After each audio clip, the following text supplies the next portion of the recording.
Salam aleyk, aydym sazı söýüjüler, ýagny şygyry söýüjüler, mehribanlar. Biz size söz berişimi diýäli, ýene de siz bilen owadan goşgular, owadan setirler bilen dinleň, lezzet alyň. Eje, arzuwlarıma gara basypdyr. Ahlasym gorkudan özün asypdyr. Bagyt toýuma niýetläp diken köýnegimiň etegini düşmanlarym gasypdyr. Eje, bir ýigide gögün beripdim.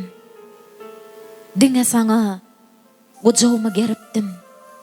Men samsyjak her dem ýara garaşyp, tas-tasdanam bekarara dönüpdim. Eje, galamymam barýa kütülüp, kalbim barýa özlügini ýitirip, düşde yalanlardan ýadadım diýsem, gözüm açsam dostlum etdiýä ikilik.